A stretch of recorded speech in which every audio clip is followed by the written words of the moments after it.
It was just a mining colony, the alien commander said with a shrug. 53 days later, those 6 words were carved into every military academy in known space as the sentence that started the Human Covenant War. Most people imagine history beginning with a grand speech, a fleet filling the stars, or a president standing behind a podium. They are wrong. Sometimes history begins with a tired engineer spilling coffee because his alarm went off 20 minutes too early. Daniel Brooks rubbed the sleep from his eyes as the first pale rays of Horizon Ridge's twin suns filtered through the apartment blinds. The tiny prefab home rattled as another or hauler climbed toward orbit. He glanced at the digital clock beside his bed. 5:38 in the morning, 2 minutes before the alarm. Close enough. His wife had once joked that after 15 years in mining, he no longer needed an alarm clock. His body simply knew when another 12-hour shift was waiting. He smiled at the old memory as he poured stale coffee into a travel mug that had seen better days. Horizon Ridge was never supposed to be exciting. It sat on the edge of explored space, nearly 100 light-years beyond Earth's busiest shipping lanes. The colony had fewer than 12,000 residents, 1 elementary school, 1 medical clinic, 2 churches, 3 bars, and enough mining equipment to keep half the construction projects in the Terran Alliance running on schedule. Nobody moved to Horizon Ridge looking for adventure. They came because the pay was good, the work was honest, and after a few years, most families could afford a comfortable life back home. Daniel had planned exactly that. 3 more years, then retirement somewhere with trees instead of red dust. As he stepped outside, the crisp morning air carried the familiar scent of iron-rich soil and hydraulic engines warming up across the valley. Pickup trucks rolled toward the central processing plant while children waited beside autonomous school shuttles, still rubbing sleep from their eyes. A little boy wearing an oversized baseball cap waved at Daniel from across the street. "Morning, Mr. Brooks." "Morning, Tyler. Big math test today." The boy groaned dramatically. "I'd rather help you move rocks." Daniel laughed. "Careful. I might take you up on that." Moments like this reminded him why people stayed longer than they planned. Horizon Ridge wasn't glamorous, but it was home. At the operations building, Colony Administrator Sarah Mitchell already stood over a holographic map with a frustrated expression. "Please tell me today's problem is something simple," Daniel said as he walked in. Sarah sighed. "Depends. Is an entire shipment of replacement drill motors disappearing considered simple?" Before Daniel could answer, Security Chief Noah Carter entered carrying a tablet under one arm. Unlike most security officers, Noah rarely looked tense. Today was different. "We've got unidentified contacts," he said quietly. Sarah barely looked up. "Freighters?" Noah shook his head once. "Too big." Daniel frowned. "Military?" Noah hesitated just long enough for the room to grow noticeably quieter. "I don't know." Sarah crossed her arms. "Did they answer our hails?" "Not yet." Daniel walked to the observation window overlooking the sprawling mining complex. Conveyor belts stretched for miles across the canyon floor, while cargo elevators slowly climbed toward orbital platforms. Everything looked exactly as it had yesterday. Workers laughed between shifts. Maintenance crews checked heavy loaders. Somewhere outside, somebody had turned on classic country music loud enough for half the valley to hear. It felt impossible that anything extraordinary could happen here. Noah's tablet chimed again. He looked down, then slowly raised his eyes toward the horizon. Tiny points of light had appeared above the eastern mountains, growing brighter with every passing second. They were too organized to be civilian traffic and too numerous to be passing through by accident. Daniel quietly set his coffee on the windowsill without taking a sip. "Tell me those aren't coming here," he said. Noah never answered. He didn't have to. The lights above the operations floor dimmed for a split second before the emergency power grid automatically compensated. Nobody said a word. Every pair of eyes remained fixed on the growing formation outside the massive observation windows. Daniel counted them without realizing he was doing it. 1, 3, 7, 12. More followed behind the first wave, slipping silently through the upper atmosphere with impossible precision. They were unlike any Terran ships he had ever seen. Their dark metallic hulls reflected almost no sunlight, giving them the unsettling appearance of holes drifting across the morning sky. Sarah finally broke the silence. "Noah, get Central Communications online. Somebody has to know they are here." Noah was already moving. "I have been trying." Long-range traffic control says those vessels never filed a flight plan. Daniel frowned. Maybe survey ships. Noah looked at him with an expression that answered the question before he spoke. Survey ships do not travel with escort formations. Across the colony, warning chimes echoed from public speakers. Workers stopped climbing into loaders. School buses paused before leaving their pickup routes. Parents stepped outside homes, shielding their eyes as the strange fleet continued its slow descent. Horizon Ridge had emergency drills for dust storms, mining accidents, reactor failures, even meteor strikes. Nobody had ever rehearsed this. The colony's emergency conference room filled within minutes. Engineers sat beside security officers. Medical staff crowded against the walls. Sarah stood at the center table while a three-dimensional map displayed the incoming ships. Status? She asked. A communications technician swallowed nervously. Unknown vessels are requesting docking authority. Daniel blinked. That is it. That is all they transmitted. Sarah folded her arms. No identification? None. Any threat? Nothing explicit. Noah leaned forward. That does not mean much. They are sitting directly above our orbital elevator. Before anyone could respond, the main display flickered. A tall alien figure appeared on the screen. His skin carried a pale gray-blue sheen beneath polished ceremonial armor that looked more decorative than practical. For Amber eyes calmly studied the room as though he had already reached a conclusion about everyone inside it.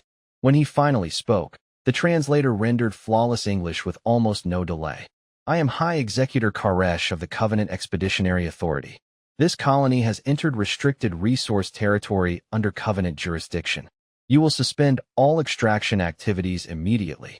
Sarah remained remarkably calm. This system is registered under Terran Alliance Charter. We have operated here legally for 11 years. Koresh barely reacted.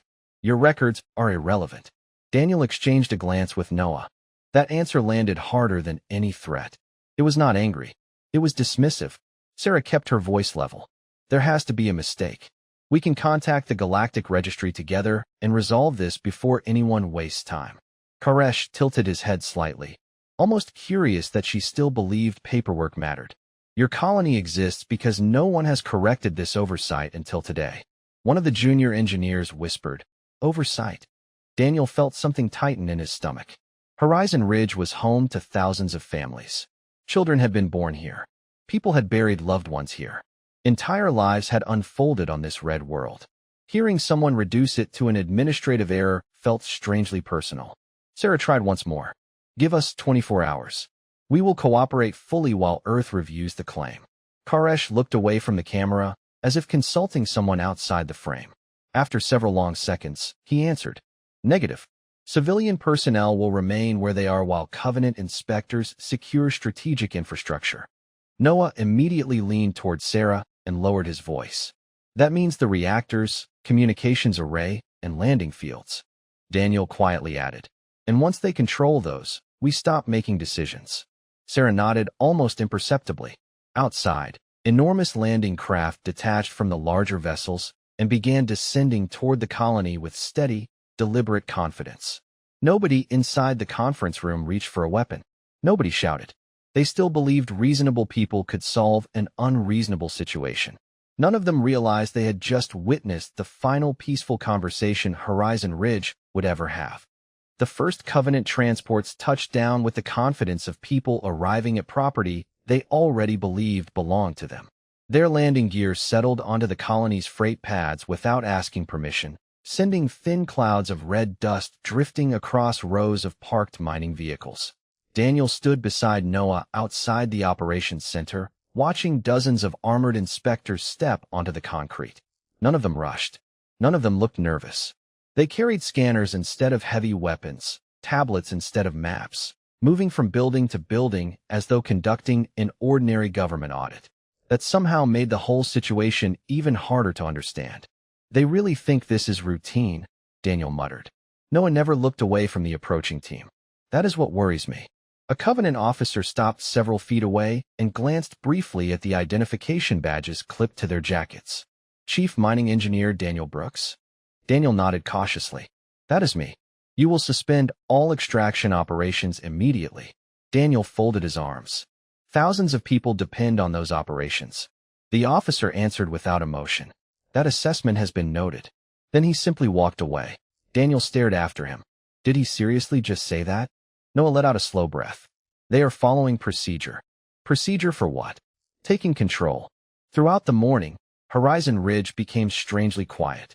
Conveyor belts stopped, or processors powered down. Cargo shuttles remained grounded. Cafeterias filled with workers who had nowhere to report. Parents picked up children early from school after rumors spread faster than official announcements. Every conversation sounded the same. How long would this last? Had Earth responded? Was it really just a misunderstanding? Inside the communications office, Sarah refused to stop trying. Send another priority transmission, she told the exhausted operator. Direct channel to Terran Colonial Command. The young technician rubbed his eyes. Administrator, we have sent 18 already. Then make it 19. Minutes passed before the receiver finally chimed. Every head turned. Instead of Colonial Command, a delayed automated relay from Earth appeared on the monitor. The message had been transmitted nearly 6 hours earlier, before anyone even knew Covenant ships were approaching. Sarah closed her eyes for a brief second. The colony was effectively alone. Daniel quietly stepped beside her. We will hear back. She gave him a tired smile that never reached her eyes. Eventually, outside, Covenant engineering crews began placing navigation beacons around the landing zones. Survey drones floated over residential neighborhoods, scanning rooftops, utility lines, and public buildings with detached efficiency. Children watched from apartment windows while confused parents tried to reassure them that everything would be fine. Even Daniel found himself repeating those same words to people he no longer believed. Around lunchtime, Noah returned from a perimeter inspection carrying another tablet. You need to see this. The security cameras showed Covenant personnel surrounding the colony's deep geological archive beneath Processing Sector 7. Daniel frowned. Why there? Sarah looked at the map. That facility only stores excavation records and seismic data. Noah nodded slowly. Exactly. Daniel thought back to years of endless drilling reports, mineral surveys, and engineering logs buried beneath thousands of ordinary files. Nothing about the archive seemed valuable enough to justify immediate attention, unless the Covenant believed something else was hidden there. Before anyone could explore the idea further, another colony-wide announcement echoed through every public speaker. The translator delivered the message in calm, almost friendly English. Residents are instructed to remain cooperative while territorial administration is transferred. Compliance will ensure an orderly transition. Daniel looked through the operations center window as families stood silently in parking lots, neighbors gathering together simply because nobody wanted to stand alone. The colony had not fired a single shot. Nobody had resisted. They had answered every question, followed every instruction, and trusted that common sense would eventually prevail. Yet somehow, with every passing hour, Horizon Ridge felt less like home and more like a place someone else had already decided no longer belonged to the people who had built it. By late afternoon, Horizon Ridge no longer sounded like a mining town. The steady rhythm of drills and/or crushers had been replaced by quiet conversations, distant generators, and the occasional hum of Covenant survey craft drifting overhead.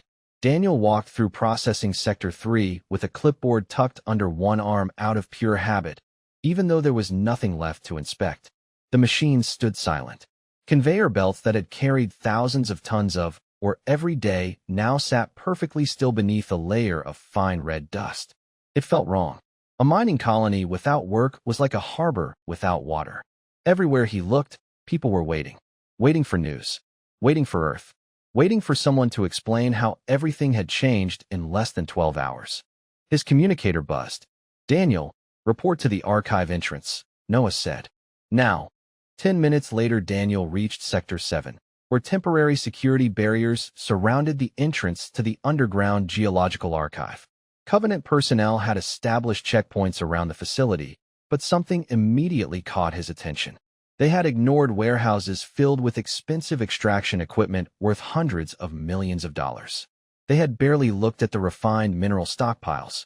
Yet nearly every scanner, drone, and inspection team seemed focused on one ordinary elevator leading underground.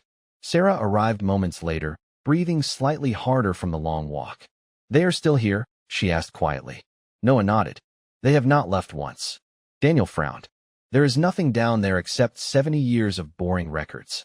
Noah looked toward the sealed elevator doors. Either they know something we do not, or they think they do. Before anyone could continue, High Executor Koresh approached with 2 senior officers walking several steps behind him. His expression remained composed, almost courteous. Administrator Mitchell, he said. Chief Brooks. Security Chief Carter. Sarah answered politely. Executor. Koresh looked toward the archive entrance. Your cooperation has been satisfactory. Access to this facility will now be transferred to Covenant oversight. Daniel spoke before Sarah could answer. On what grounds? Koresh met his eyes without hostility. Strategic review. Strategic review of geological surveys? Daniel asked. Those records are decades old. Every record has value. Koresh replied calmly. Daniel waited for some explanation that never came. Instead, the alien commander simply turned and walked away, leaving engineers and survey teams to continue their work with mechanical precision. Sarah watched him disappear before whispering, "He is hiding something." Noah nodded once. Agreed. That evening the 3 of them met inside the nearly empty operations center. The lights had been dimmed to conserve power, casting long shadows across display screens, still waiting for a reply from Earth. Daniel leaned over the central map. If they wanted minerals, they already have them. Sarah added. If they wanted territory, they already control the landing fields. Noah finished the thought. So why does every road lead back to that archive? Nobody answered. Outside, families gathered in neighborhood parks instead of staying inside their homes. Someone started grilling hamburgers using one of the public picnic stations, and before long neighbors began sharing food with complete strangers. Children chased each other across the grass while adults forced small smiles they did not truly feel. Daniel stood quietly at the edge of the crowd, holding a paper plate he had forgotten to eat from. An elderly mechanic named Frank stepped beside him. Funny, is it not? Frank said. Daniel glanced over. What is? Everybody keeps acting normal. Daniel looked back at the families laughing a little louder than usual. Maybe normal is all we have left. Frank slowly nodded. Or maybe it is how we remind ourselves who this place belongs to. Daniel carried those words with him as darkness settled across Horizon Ridge. High above the colony, unfamiliar ships continued hanging motionless against the stars. Down below, 12,000 ordinary people chose to eat dinner together, check on their neighbors, and put their children to bed on time. They did not know what tomorrow would bring, but without saying it aloud, they had already made one decision together. They were not giving up their home simply because someone powerful had decided it was no longer theirs. The next morning began with an uncomfortable discovery. The Covenant inspectors had reduced their presence across most of Horizon Ridge. They no longer spent much time around the processing plants, the ore silos, or the cargo terminals that had made the colony profitable for more than a decade. Instead, nearly every transport, scanner, and engineering crew continued rotating through one place beneath Processing Sector 7. Daniel stood in the maintenance tunnel overlooking the secured elevator shaft with Noah beside him. Look at this, Noah said, handing over a tablet. Daniel scanned the movement logs. They have sent 43 teams underground in less than 18 hours. Exactly. Daniel looked up toward the sealed blast doors. Nobody reviews geological records that many times. Sarah arrived carrying 2 paper cups of coffee that had already gone cold. She handed one to Daniel without saying a word. I finally received a partial response from Colonial Administration, she said quietly.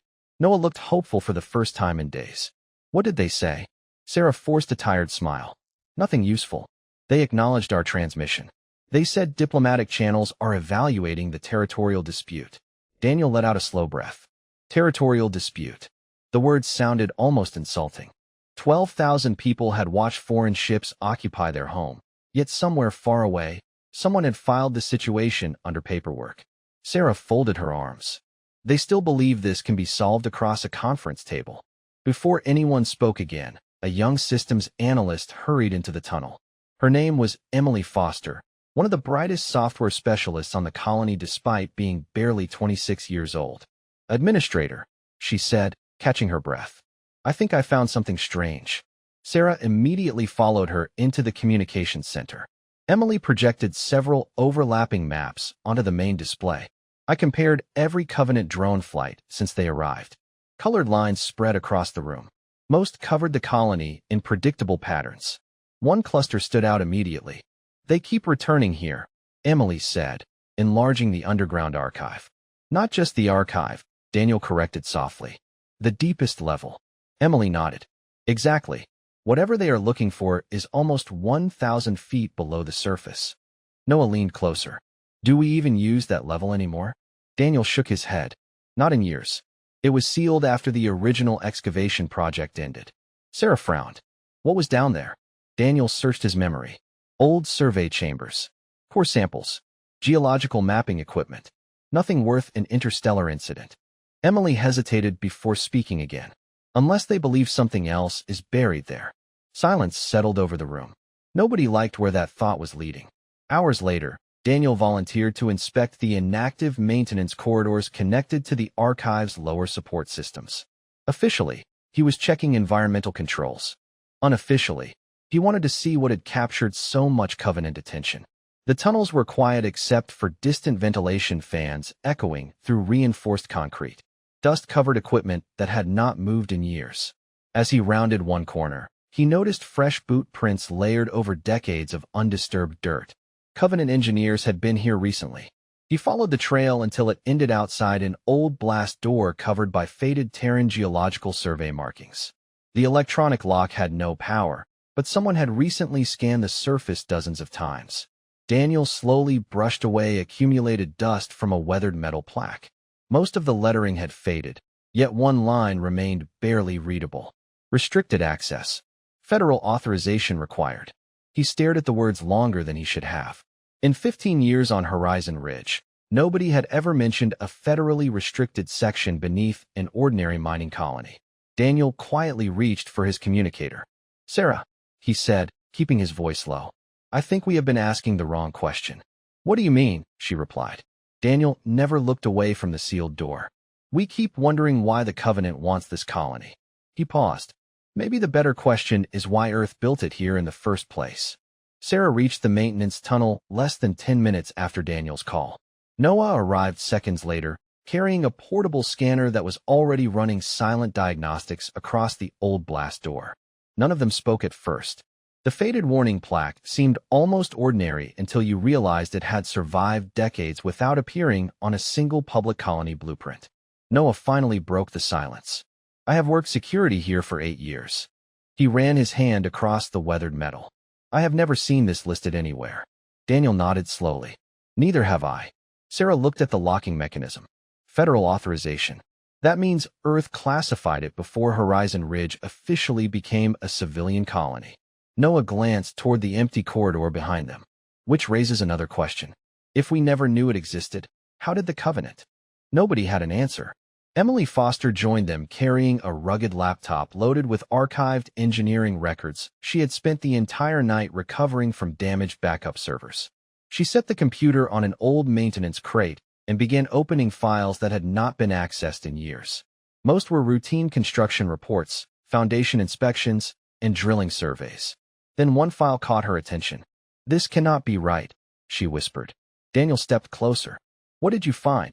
Emily enlarged a faded construction schematic dated almost 20 years before the colony welcomed its first civilian family. The original project was not labeled Horizon Ridge Mining Initiative. It carried a completely different designation. Frontier Research Site 12. Sarah frowned. Research? Emily nodded. The mining operation came later. Daniel stared at the blueprint in disbelief. So the colony was built around something that already existed. Emily continued searching. Many records had been erased, but fragments remained. Large underground chambers, independent power systems, communications equipment capable of transmitting directly to Earth without relying on civilian relay satellites. Noah slowly exhaled. This was never just a mining colony. Sarah looked toward the sealed blast door again. Somebody buried the truth under 12,000 ordinary lives. Before anyone could continue, every screen inside Emily's laptop suddenly froze. A single message replaced the engineering files. Unauthorized archive access detected. Federal security protocols engaged. Then, almost immediately, the display went black. Emily stared in disbelief. I did not connect this system to any network. Noah looked up toward the ceiling. Which means somebody else is watching.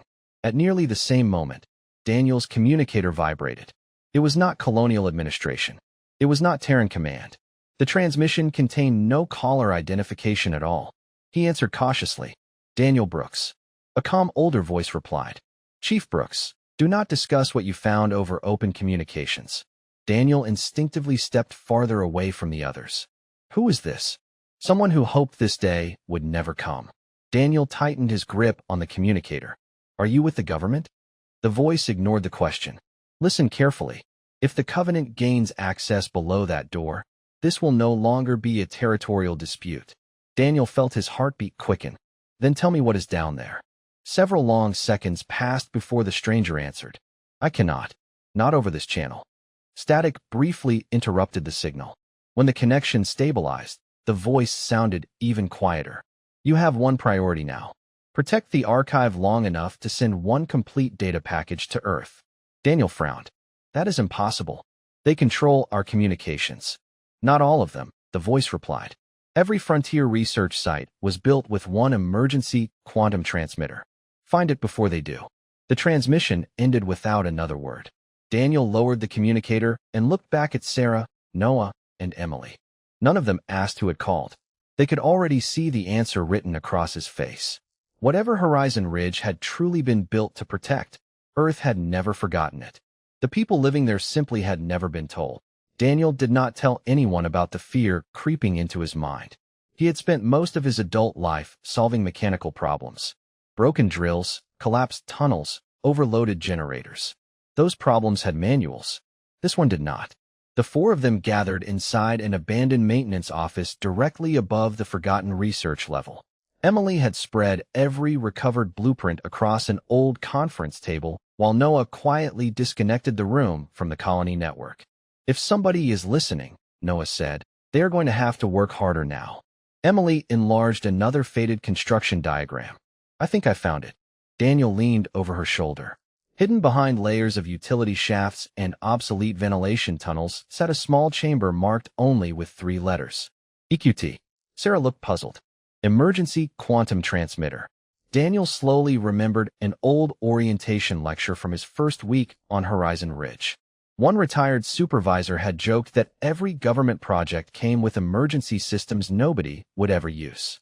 At the time, everyone laughed. Apparently, the old man had not been joking.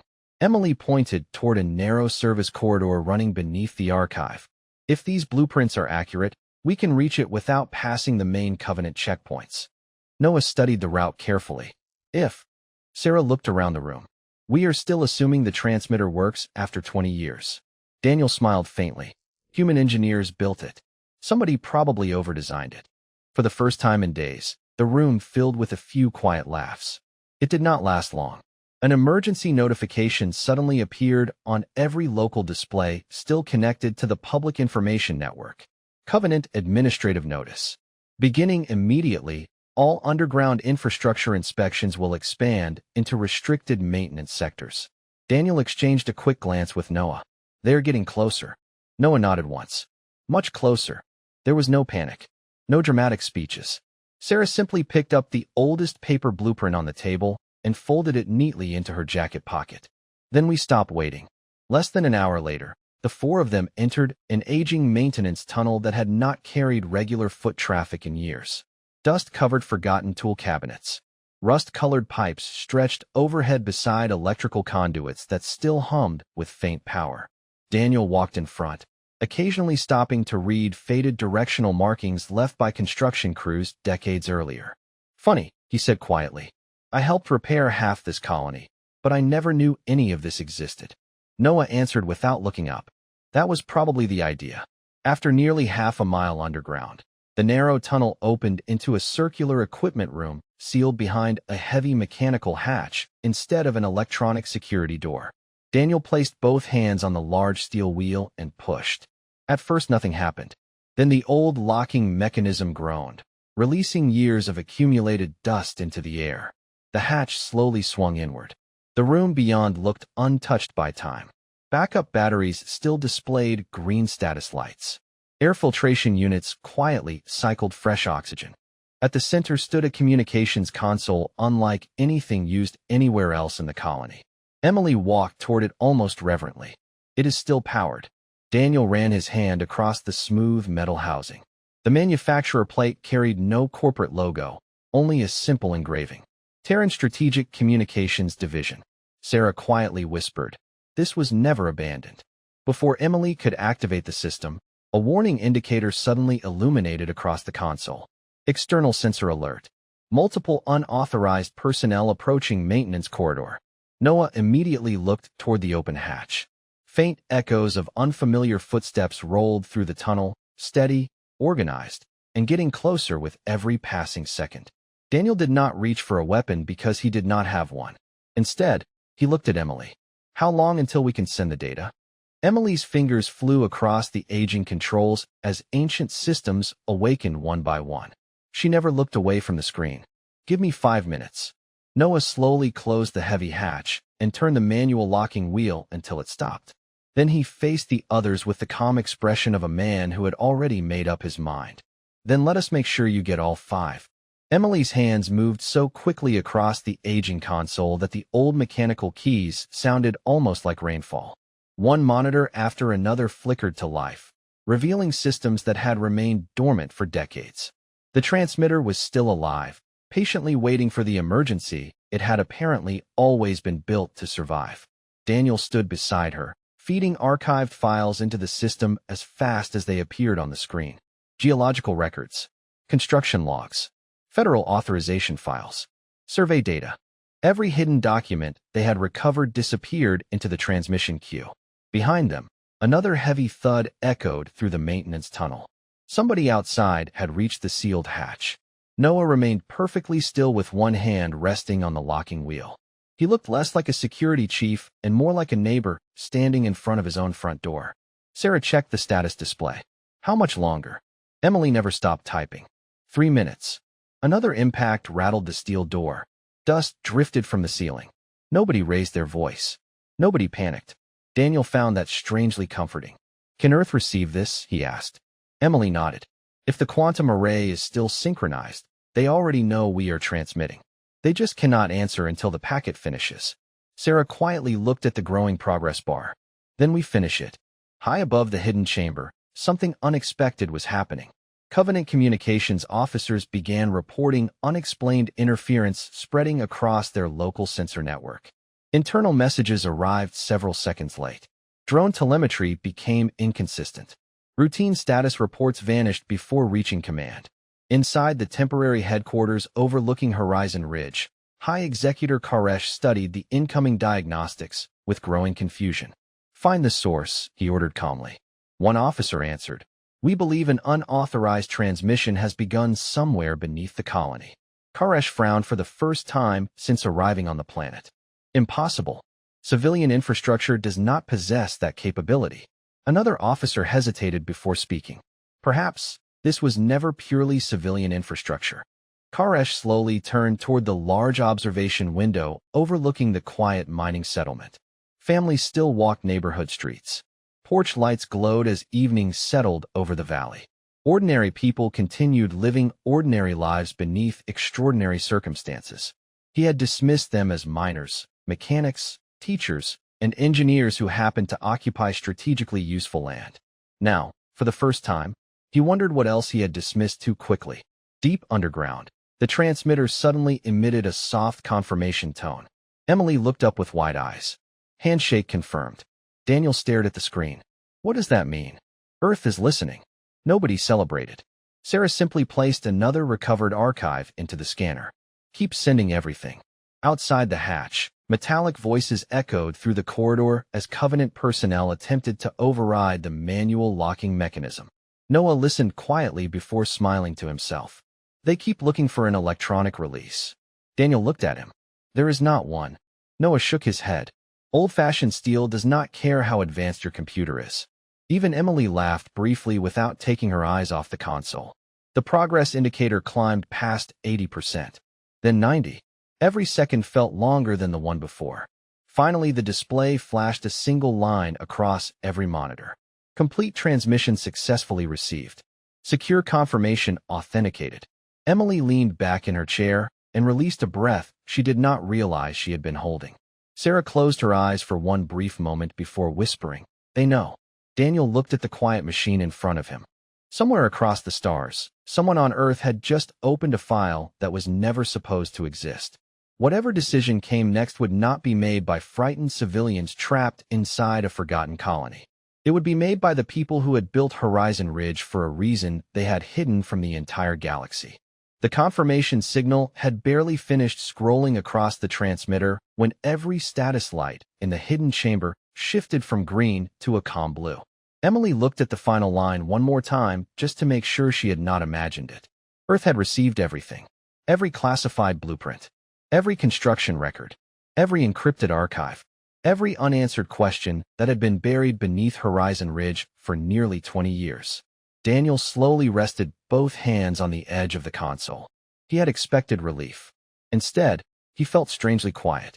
Sarah noticed the expression on his face. "What are you thinking?" Daniel gave a tired smile. "I keep remembering my first day here." Noah leaned against the heavy hatch, listening as distant voices faded from the corridor outside. "What about it?" Daniel chuckled softly. "I spent half an hour complaining because the apartment was too small." Emily laughed. "Now I bet you would not trade it for anywhere else."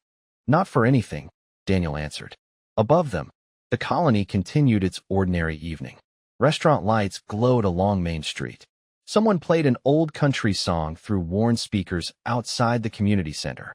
Families gathered on front porches, watching unfamiliar ships hanging silently in the night sky while neighbors shared coffee, homemade pie, and whatever reassurance they could offer each other. Nobody knew that a message capable of changing history had just left the planet. They simply kept taking care of one another because that was what people in Horizon Ridge had always done. Hours later, inside the Covenant Command Center, High Executor Koresh finally received confirmation that an unknown transmission had escaped the colony. One of his advisors quietly asked, "Should we prepare for a military response?" Koresh remained silent for a long moment before answering. "No." The officer looked confused. "No, Executor." Koresh slowly turned toward the image of the tiny settlement projected across the tactical display. "Prepare for consequences." It was the first honest assessment anyone under his command had heard since arriving in the system. Far away, beneath layers of reinforced rock somewhere on Earth, a secure conference room opened after midnight. Senior civilian leaders entered without speaking. Military officers arrived carrying sealed folders instead of tablets. The recovered archive appeared on the largest screen in the room. Nobody celebrated the discovery. Nobody applauded. They simply read. When the final page appeared, Admiral Rebecca Hayes quietly stood from her chair. "Recover our people," she said. "Protect every civilian colony. From this moment forward, no commander is authorized to assume this was an isolated misunderstanding." No speeches followed. No dramatic declarations echoed through the room. Orders began moving across the Terran network with calm precision, one secure transmission after another. The machinery of a peaceful civilization had begun to turn, not because it hungered for conflict, but because someone had mistaken restraint for weakness. Years later, when Daniel Brooks returned to Horizon Ridge after everything the galaxy would come to remember, he stood beside a simple memorial overlooking the same red valley where he had once complained about long shifts and broken mining equipment. Children played nearby, laughing without fear beneath a peaceful sky. A visitor asked him why so many people still traveled across the stars just to see an old mining colony. Daniel looked across the quiet streets and smiled. "Because this place reminds us of something easy to forget." The visitor waited. Daniel rested one hand on the weathered memorial stone before answering. "History is not changed by famous people alone. Sometimes it changes because ordinary families refuse to stop calling a place home. The galaxy believed this world was valuable because of what lay beneath its soil. They were wrong. Its greatest treasure was always the people who chose to build a life here. And once you understand that, you understand why humanity never measured the worth of a colony by the minerals it produced. We measured it by the names on the mailboxes, the lights in the windows, and the promise that no matter how far from Earth those people lived, they would never stand alone.